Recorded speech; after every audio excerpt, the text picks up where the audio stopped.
ওকে খেলতে দেবেন না। বৈভবকে খেলালেই রাজস্থানের বিরুদ্ধে মামলার হুমকি সমাজকর্মীর। বৈভব সূর্যবংশীকে নিয়ে অদ্ভুত সমস্যায় রাজস্থান রয়্যালস। ১৫ বছর বয়সী ক্রিকেটার মাঠে নামলেই মামলা দায়ের করা হবে রাজস্থানের বিরুদ্ধে। এতদিন বৈভবকে নিয়ে সমস্যায় পড়ত অন্য দলগুলো, তাকে বল করলেই মাঠের বাইরে পাঠিয়ে দিত। এবার সমস্যায় রাজস্থানের জন্য। কী কারণে মামলা দায়েরের হুমকি কর্ণাটকের এক সমাজকর্মীর? ১৫ বছরেই আইপিএল মাতিয়ে দিয়েছে বৈভব। ১০ ম্যাচে ৪০৪ রান করেছে রাজস্থানের ক্রিকেটার। এবার একটা সেঞ্চুরিও হয়ে গিয়েছে। বৈভবকে মাঠে দেখার জন্য অপেক্ষায় থাকে দেশের ক্রিকেট ভক্তরা।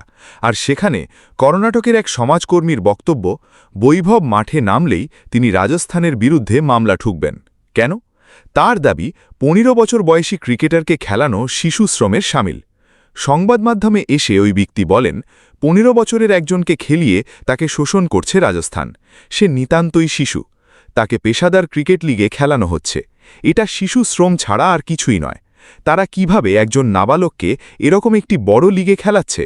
এই অল্প বয়সে ক্রিকেট খেলার পরিবর্তে তার উচিত পড়াশোনায় মনোযোগ দেওয়া ও স্কুলে যাওয়া।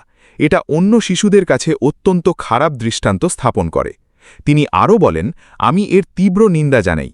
শিশু অধিকার ও শিশু শ্রম আইন লঙ্ঘনের জন্য রাজস্থান রয়্যালস কর্তৃপক্ষের বিরুদ্ধে পুলিশের কাছে অভিযোগ করব বা আইনি মামলা করব। বৈভবকে আইপিএলে খেলতে দেবেন না, এটা শিশু শ্রম। ওর এখন পড়াশোনা করা উচিত।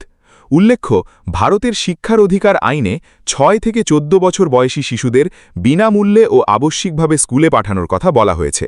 তবে পরিবার বা পারিবারিক ব্যবসা এবং বিনোদন শিল্প ও খেলাধুলার ক্ষেত্রে ১৪ বছরের কম বয়সীদের নিয়োগ করা যায়। তবে সেক্ষেত্রে দেখতে হবে কাজ যেন ঝুঁকিপূর্ণ না হয়।